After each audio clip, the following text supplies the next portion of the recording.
असलेला गाईड जो माझ्यापेक्षा वयाने कमी वयाचा मला नेहमी सर म्हणायचे नाट्यरत्न म्हणून माहिती त्याचं उल्लेख करणं गरजेचं आहे.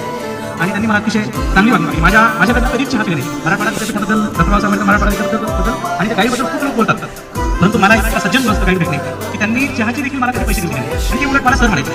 म्हणजे आणि अतिशय कमी कालावधीमध्ये मला ही PhD मिळाली, प्राप्त झाली. त्याच्यानंतर मुलांना मी प्रयत्न केला की प्राध्यापक होण्यासाठी आणि त्याच वेळेस गोंदियाला मला संधी आली जाण्यासाठी, परंतु मुलगी बरीच मोठी झाली होती, मुलांचं शिक्षण चालू होतं आणि आता कुटुंब मी गोंदियाला जायचं, मला औरंगाबादला ठेवायचं. मुलगी बऱ्यापैकी मोठी झाली म्हणजे तिला त्याच वेळेस मला तिथं कॉलेजला वगैरे ॲडमिशन झालं होतं, तिला सगळ्यांना यांना सोडून द्यायचं, सगळं कुटुंब विस्कळीत व्हायचं. म्हणून अक्षरशः म्हणजे मला माझे पाय धरून थोडी ज्याला म्हणतात ते ठेवले आणि मी देखील म्हटलं मी देखील प्रश्न होता आईवडिलांचा, त्यांचं बऱ्यापैकी वय वाढलेलं होतं. तेव्हा आईवडील आणि मुलं यांना सांभाळताना आपलं करिअर थांबून घ्यावं म्हणून मग मी आपलं जिथे आहोत त्याच ठिकाणी पुढे जाऊ असं म्हणून थोडंसं थांबून घेतलं. मी तिथून पुढे प्रयत्न थांबवला. म्हणजे 10वी पास झाल्यावर तुमच्या माहितीसाठी सांगतो मी अगदी 11वी 12वी केली, पण त्याच्यानंतर मात्र मी सगळं शिक्षण बाहेर घेतलं. माझ्या याची खूप आनंद घेतला आणि सर्वोच्च पदवी प्राप्त केली त्याचा एक मला काय माहिती.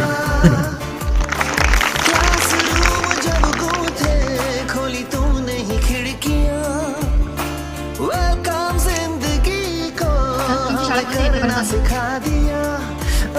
आता ही चालू शकतो ही सगळं पहिली ते 10वी बालवाडीपासून म्हणजे महाराष्ट्रामध्ये आता फार कमी ठिकाणी आपल्या औरंगाबाद महापालिकाच असते त्याच्याबरोबर सांगायचं. पहिली ते 10वीला एकच मुख्याध्यापक, बालवाडीला एकच मुख्याध्यापक, 10वीला एकच मुख्याध्यापक.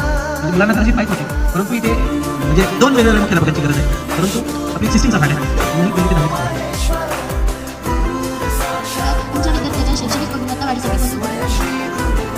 म्हणजे मागचे तर अनेक उपक्रम राबवले या शाळेमध्ये. मला असं वाटतं मुलांना मी जेव्हा या शाळेत पहिल्यांदा आलो, मी तर तसं 2-3 आलो होतो. जेव्हा आलो तेव्हा मी बघितलं की हा जो परिसर आहे अगदी स्लम परिसर आहे, तिथं सामान्यांची मुलं तुम्ही खूप शिकावं, मोठं व्हावं. आणि मी अनेकदा सांगतो की जी गरिबीची फाटकी कोदडी ना फाटकी ही किती दिवस आपण मिरवायची, किती दिवस अंगावर घ्यायची, त्याच्यासाठी तुम्ही खूप मोठं व्हावं असं मला मी इथं आल्यापासून माझ्या पहिल्यापासून होतच, पण हा एरिया आणखी जास्त स्लम वाटतं मला. तेव्हा या मुलांचे आईवडील व्हावं, आपण सगळ्या शिक्षकांनी आईवडील व्हावं आणि या शाळेतल्या मुलांसाठी काही करावं म्हणून मी तुम्हाला पहिल्या फेब्रुवारीमध्ये मी विशेष काही असं उपक्रम हाती घेतले नाही, कारण मला शिक्षक थोडेसे नवीन होते, नाही म्हटलं तरी परिचय होता सगळ्यांचा, पण असे इतकेसे, परंतु म्हटलं या मुलांची गुणवत्ता वाढवावी याच्यासाठी मी पहिले मुलं शिक्षकांना आग्रह झाला या मुलांची पाठी पाठ करून घेऊया, या मुलांना बक्षीस देऊया, नवीन नवीन उपक्रम घेऊया. आणि सगळ्यात महत्त्वाचं माझा गृहपाठावर जास्त भर आहे. गृहपाठावर याच्यासाठी भर आहे की तुम्ही परीक्षा लेखी देऊन पास व्हावं लागतं.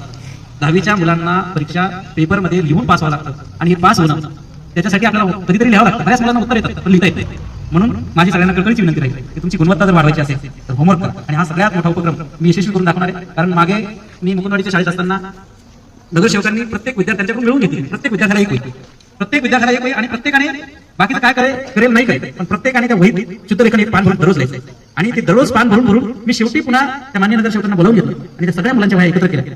म्हटलं तुम्ही रिकाम्या दिलेल्या वह्या कोणत्याही वहीला हात लावा, कोणत्याही गठ्ठ्यातली कोणती वही काढा आणि हात तिला दाखवा, बघा ती वही पूर्ण झालेली असेल, ती शिक्षकांनी तपासलेली असेल आणि तिच्यावर मुख्याध्यापकाच्या सही शिक्षकासह असेल. असा एक छान उपक्रम मागे तिथे राबवला होता. परंतु म्हटलं इतका मर्यादित उपक्रमापेक्षा आपण मोठा उपक्रम राबूया. पहिली ते 10वीच्या मुलांचे गृहपाठ मला बघायचे आणि शेवटी मला एक सुंदर फोटो काढायचे तुमच्यासह अशी इथे ठेवून, सगळ्या वह्या एकत्र ठेवून कोणती वही काढा आणि बघा शिक्षकांनी तपासलेली आहे आणि मुख्याध्यापकाचा त्याच्यावर सही शिक्का आहे. मुख्याध्यापकांनी तपासले की माझी इथली मुलं यांनी हे गृहपाठ पूर्ण केले. असा छान उपक्रम याच पायरीवर बसवून आपल्याला छानपैकी फोटो काढायचे शिक्षकांच्या सहित आणि विद्यार्थ्यांच्या सहित.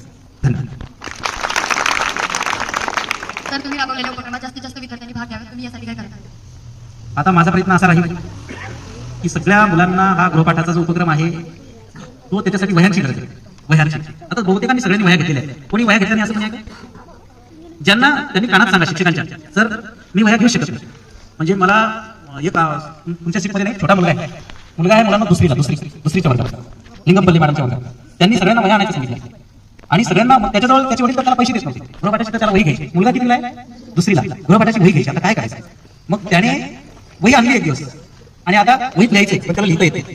लिहिता कशामुळे येते त्याला? त्याच्या हाताला फोड आली. हाताला फोड का बरं आली समजून घ्यावं मुलांना. त्याच्या हाताला फोड याच्यासाठी आली वही विकत घेण्यासाठी त्याने हॉटेलमध्ये काम केलं आणि हॉटेलमध्ये काम कोणतं केलं तरी टेबल वगैरे पुसले त्याच्यासाठी